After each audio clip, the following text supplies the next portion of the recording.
Damn.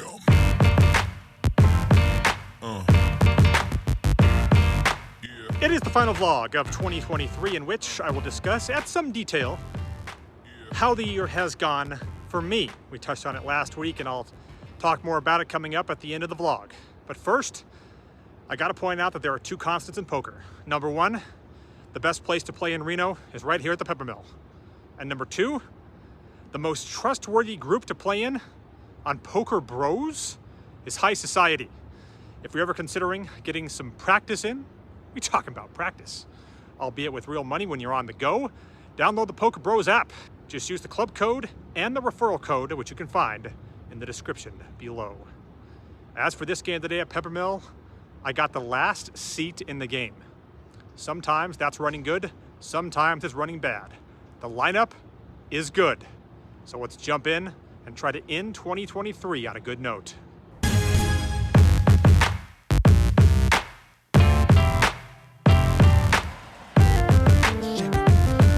I would enter the year's final vlog by attending King's Sons at Golden One Center in Sacramento. And I wouldn't do it alone. It was a fun night, by the way. The Kings would actually cruise to victory over the Phoenix Suns, and De'Aaron Fox would set the record for assists in the Sacramento era.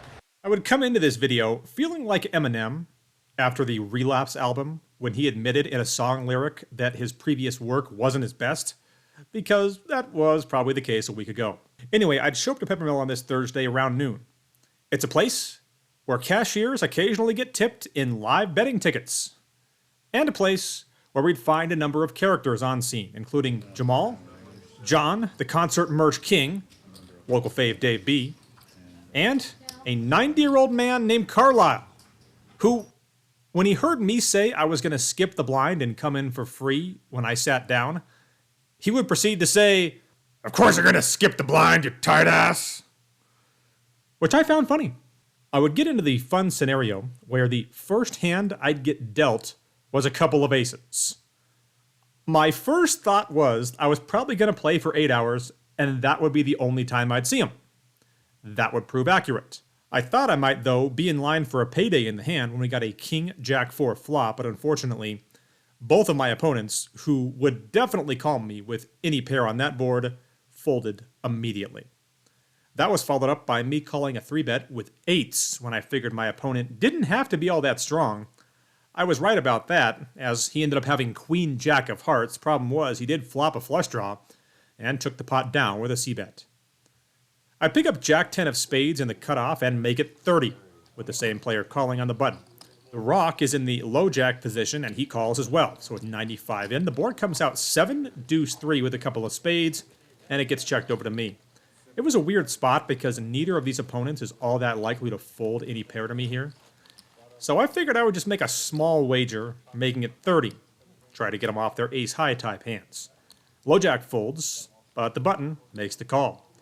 So with 155 in, the turn is the king of diamonds. I figure now I stand a chance to get him off a hand like ace-3, so I make it 70. And sure enough, the semi-bluff is successful. I make a $45 raise from the low jack with ace-king. An aggressive player in the cutoff, 3 bets to 180 here, and I don't waste much time making the call. So at 370 in the pot, the flop is ace-king jack rainbow, giving me top 2 pair, and I look to go for the check raise. But as the Chinese proverb states, you can only check raise when your opponent bets. So the action checks through, and the turn is a complete brick. I bet out for 175 here. I honestly thought there was about an equal chance of all 3 options taking place by my opponent here. Without much thought, though, the option of simply folding would be the one that he actually decides on. I was thin in the rock and picked up, per usual, 8 deuce. 38% of the time in the rock, you get that hand. Every time. Oddly enough, the next hand I'd play would involve me losing back $120 of what I had just won with ace-king in the 3-bet pot. And this time it was queens that would emerge with the victory. There would then be a $3,000 pot that I wish I could have been in on, and a man known on this vlog for his singing abilities would be the guy who would take it down with pocket aces. I lose back $125 in a hand I have no video of, in which I'd get action from the two guys most likely to give it, but would get stuck in the middle with top pair, top kicker, and ended up folding the winner when one of those two turned his double gut shot straight draw into a semi-bluff. The next hand is a very interesting one. I pick up ace jack of hearts and make it 40 middle position 1. The man in charge of distribution of a large percentage of the Bay Area's concert merchandise is my only caller. I would 95 in, the board would come out jack, 8 deuce with 2 clubs. And I bet 40 with top pair, top kicker. Not much time goes by before he makes the call. With 175 in, the turn's an offsuit 9. I keep betting here, I make it 100. And he thinks about it for a minute before matching that wager. So at 375 in, the river is an offsuit king. And after some thought, I just figured that I'm going to be good here way too often to just check. So I put in another 100. Button thinks about it for a second and raises to 355. I had reason to believe, based on several factors, that this wasn't going to be a bluff. This is also a player who's definitely slow played a lot of hands against me in a number of spots. But I kept thinking about it because it just didn't make a ton of sense. Certainly I felt he would do this with King Jack, and obviously a decent amount of his slow plays. But it really felt like he wasn't going to be slow playing too many hands because of all the draws out there. But then I went back and just told myself, I don't think he's ever going to think that I would fold in a spot like this. I've done nothing but bet this hand the entire way. It's obvious I have something. And is he really just going to try and turn a misdraw into a bluff in this spot? This was a spot that I wanted to do over again even before I saw his hand, if that makes any sense. Because I did see his hand. After I mucked, he showed the skinny. So I'd get bluffed out of that one, and then I would play a 3-way pot with pocket 9s, and one player was all in pre-flop. The good news was, my hand was the best of those 3 hands pre-flop. Further good news was that my 9s was the best hand up until the river in the side pot. But, as you've already guessed, the bad news was the other player improved to 7s and 8s on the river to win the entire pot. Okay, so when I'm looking through some comments here. Yes, certainly. We have no Kayla, question mark. No Kayla, question mark. Oh, What? No Kayla? Boo. 2 weeks in a row, no Kayla. What the fuck? Oh, how about those Niners?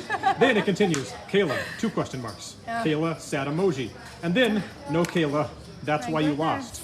So is that the reason I got my ass kicked last week? Because you didn't make an appearance? It certainly is, of course. I just happen to be so lucky that way. I have the skill, and therefore you get the luck. Let's go. I wake up to a little bit of drool on my pillow, feel like it's gonna be a bad day. Yeah, I'm tired of shit, and the coffee ain't hit yet, damn, ain't that great. I don't wanna go to work, cause my boss is a jerk, and I'm not even that paid. I need a change in my life, cause I don't feel alive, and there's nothing that makes me happy. We did get kind of a wild card random player in the game. A guy who no one really knew, but it was pretty clear he was just here to shove it all in pre-flop. It's something that doesn't happen all that often in Reno, especially in the 0-5-10 game, but it was happening on this day. I was more than happy to get $350 in, given the way I'd seen him play for the previous hour with ace-king of spades, and I would end up losing all of that to his pair of 10s. The session reached its 4-hour mark. There had been a good start, and there had been a good lineup. But at this point in the day, both of those things had shifted. There were now 2 games going on, though. Neither one at the time looked to be overly great, but the game on table 5 appeared to be better. So, I'd make the switch. Oddly enough, the first thing I would learn upon going into that game was that it was the last day for Bobby, seen here next to Bugsy, retiring after having been dealing since the early 1970s. And if you ask me, he's always been one of the classiest and most professional dealers around. I wouldn't waste any time making the best hand for the first 2 hours in the new game, and neither would the guy with pocket kings running into pocket aces pre-flop in a large pot. After not raising a single hand until about the 2-hour mark at the new table, I'd finally do so. And despite it being incredibly obvious that I'd been very patient, my opponent still thought I was bluffing. And, Well, he was right. I was. As I would dust off about $130 with Jack 10 of clubs. After not raising a single hand until about the 2-hour mark at the new table, I'd finally get around to doing so with Jack 10 of clubs. And despite it being incredibly obvious that I'd been extremely patient and tight up to that point, my opponent still had the nerve to think I was bluffing. And, he was right. I was, as I would dust off about 130 to him in that spot. Over the next hour, the game would actually increase with regards to the amount of action in it. Unfortunately, the poker gods at that point were telling me that you'll benefit much from it. Chips were flying around though. We even saw a $2,400 bet into a $130 pot. And shout out to James B. He read through the situation correctly, realized he was up against a bluff, called with his pair of queens, and they held up. I'd continue to be card dead, but there was action, as I mentioned before. These two got $4,000 in with kings against ace-8 suited, chopping after running it twice. This is a mid-session update. I will acknowledge that that was entirely too many hands shown of my opponents in this game and not me. I refuse to fold every single hand that I get dealt in this game until the end of time. But first, I'm gonna go crush a shrimp burrito.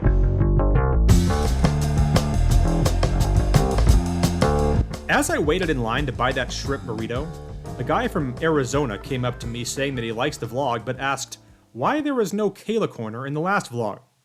I then told him that I'd already shot a Kayla Corner about why there wasn't a Kayla Corner in the last vlog. Anyway, I wasn't exactly hoping that when I finally got around to playing a big hand on table 5, I would have 8-9 suited in a 3-bet pot.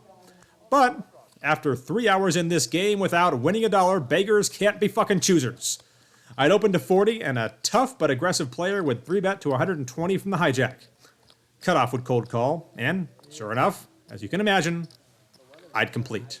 So with 375 in, the flop is ace, king 6 with 2 clubs, giving me a flush draw, and to my amazement, no one bets. Turn gives me the flush. I bet right out with it for 150 here. Original Razor grabs the chips, and as he was getting set to slide them in, he likely remembered how tight I've been playing, and thought better of it, and tossed his cards into the muck instead of putting his chips into the pot. The cutoff, though, does make the call in this spot. And with 675 in, the river is interesting. It pairs the ace. I figured that if I was going to target an ace in this spot, I should probably bet around 400, but it just didn't feel that likely that he would check one back on the flop. So I figured the best bet was to hope he'd pay me off with a king. But I'd obviously have to bet smaller for that to happen. So I just bet 200, and I would get snap called, creating a $1,075 pot. I show my hand, and he mucks.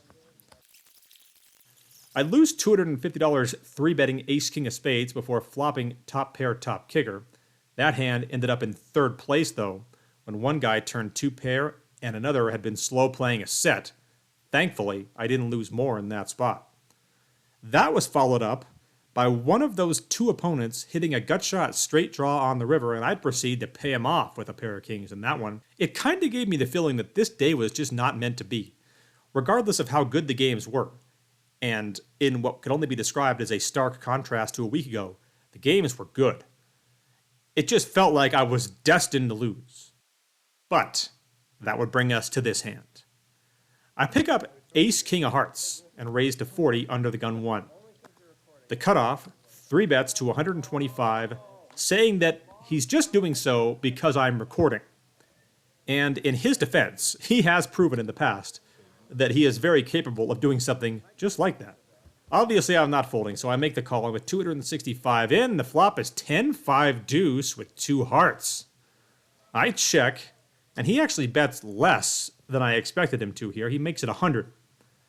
I'm obviously not folding, but I didn't want to raise here against a tough opponent who could easily just rip it all in my face in a spot where I don't necessarily want to get around to doing that. So I just make this call. And with 465 in, the turn is an offsuit king. I just cannot let this get checked through. And if he had a hand like pocket jacks, I figured there was a good chance that might happen. So I just bet out for 150 here. He thinks about it for a second before announcing 650. So this is interesting. Unfortunately, I'm not playing against the player known as the Professor in previous vlogs. I'm playing against an actual professor who is capable of making the correct moves against me here, depending on how I play this hand. I had to make the assumption that he is capable of taking this exact line with ace-king. He could certainly have pocket aces. He could have a set of tens, and he could have complete air. He could also be turning some decent hands into bluffs. The one thing I knew was that if he did have me beat, I would not be opposed to running this thing twice, which I figured would be happening a lot of the time. So, rather than just calling and seeing the river, I decide to ship it all in right now. A bet of $1,350. He tanks on this and claims that he can beat ace-king in this spot. I assumed once he said that if he was telling the truth, that he'd call. But after more and more deliberation, he doesn't call. And the pot gets shipped over to me, and I get out of Stuckville without even needing to show the hand down. Something I certainly was not expecting. So, I would end up booking a win in the year's final vlog. But it was one of those days that felt like I actually was a loser, given how much action there was around me and how little profit I was going to show as a result.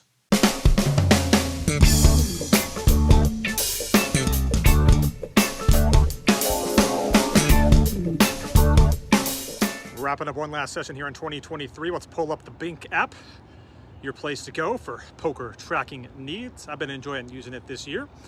$335 win. Feels like it should have been more than that. It wasn't a day without opportunities. It's funny how, sometimes you just make the wrong decision in one hand, and that's going to impact the entire day. A hand where I should have found a call on the river with the ace-jack and got shown the skinny. I was really convinced that was going to be a bluff a lot of the time, but then I talked myself into it just being kind of a really bad spot for him to be bluffing. So definitely a mistake there by me, but sometimes those happen. A lot more to discuss about this year in poker. Let's go home and do that.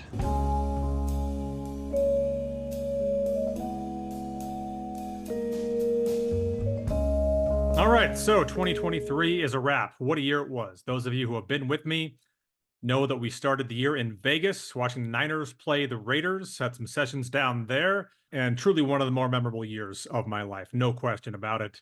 I mean, so much to say. My son, Austin, turned 3 in January. Just an unbelievable year as a parent with him. I met my girlfriend, Anna, back in April. Been with her ever since. It's been amazing. Saw my Vegas Golden Knights win the Stanley Cup in June. Took that trip all across the country that I've been wanting to do my entire life. Drove from here to Atlantic City, then across the South, coming back through Albuquerque.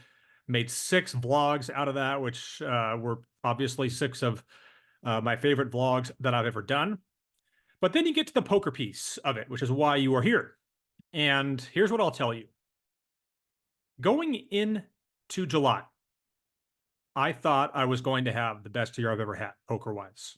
I thought that I might have a chance to reach what should be fairly obvious milestone number that I'm not going to say, a number that I've never reached just with poker money.